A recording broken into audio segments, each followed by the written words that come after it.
Babak baru perseteruan PDIP versus Golkar, meskipun PDIP suaranya turun dari perolehan pemilu 2019.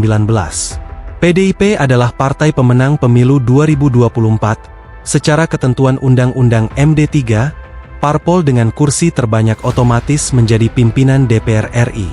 Namun, ada wacana Golkar akan mendongkel PDIP, persis seperti pasca pemilu 2014. Saat itu suara PDIP terbanyak, namun gagal menjadi pimpinan DPR karena manuver Golkar. Saat itu, Golkar dan koalisinya mengubah Undang-Undang MD3. Pimpinan DPR diajukan dalam paket, dan dipilih di paripurna. Otomatis PDIP lengser, Golkar mengambil posisi Ketua DPR RI. Pemilu 2019 Undang-Undang MD3 dikembalikan ke norma asal, partai dengan suara terbanyak menjadi pimpinan DPR RI. PDIP secara otomatis menduduki kursi Ketua DPR RI dengan menempatkan Puan Maharani. Namun, tidak ada koalisi yang abadi. Golkar dan PDIP pada 2019 satu kubu, mendukung Jokowi.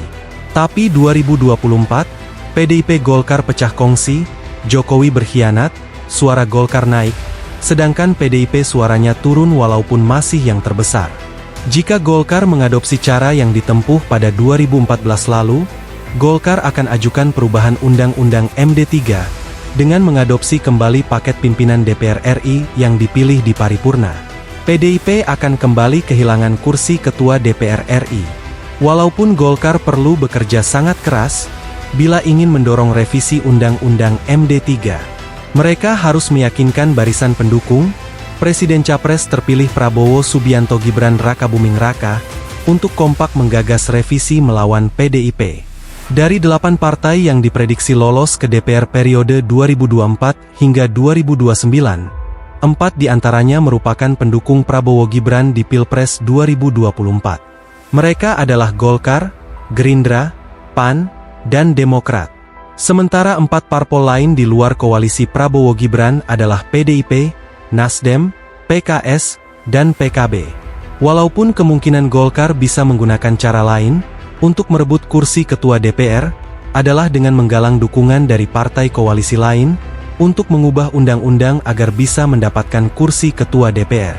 Kalaupun PDIP ngotot dan mengancam akan melakukan perlawanan dan siap berdarah-darah, tapi sistem politik saat ini adalah ultraliberal. Politik hanyalah soal perebutan kekuasaan semata. Kalau konsolidasi kekuasaan oleh Golkar solid, bukan mustahil PDIP kembali ditelikung Golkar. Apalagi, instrumen kekuasaan hari ini mendukung ke Golkar, bukan ke PDIP. Kemungkinan PDIP akan kesulitan. Salah satu jalan keluarnya, kemungkinan PDIP akan bernegosiasi dengan Prabowo. PDIP hanya dendam kesumat dengan Jokowi, tidak pada Prabowo. Prabowo punya memori panjang dengan PDIP, sempat menjadi cawapres Megawati. Meski pernah dikhianati PDIP dengan prasasti batu tulis, tapi untuk kepentingan stabilitas partai, bukan mustahil Gerindra akan melakukan konsolidasi dengan PDIP, dengan kompensasi sejumlah kursi menteri. Dulu, PDIP yang menawarkan Prabowo konsolidasi dan mendapatkan 2 menteri. Jika dengan pendekatan yang sepadan, bisa saja PDIP gantian dapat 2 menteri, dan mengganjal ambisi Golkar untuk memimpin DPR RI. Secara politik, Gerindra juga tak mau Golkar mendominasi di parlemen. Intinya, untuk rakyat, tidak usah merasa akan difikirkan nasibnya. Rakyat harus siap menjadi penopang ambisi politisi, dengan sejumlah kebijakan yang menyengsarakan. Dari kenaikan harga BBM, listrik, tarif pajak, dan beban-beban lainnya. Kalaupun mau bersikap, cukup sandarkan sikap politik kita, keberpihakan kita pada politik nilai, bukan fanatisme buta. Bukan urusan kalah menang, tetapi esensi nilai apa yang kita perjuangkan. Hanya kepada Allah lah manusia bersandar. Pada akhirnya, politisi yang terpilih akan fokus pada kekuasaan. Mau partai Wong Cilik, atau suara Golkar suara rakyat, tetap saja yang ada di kepala politisi adalah kekuasaan. Rakyat dibutuhkan saat pemilu dan jadi objek penderitaan. Itulah demokrasi ultraliberal.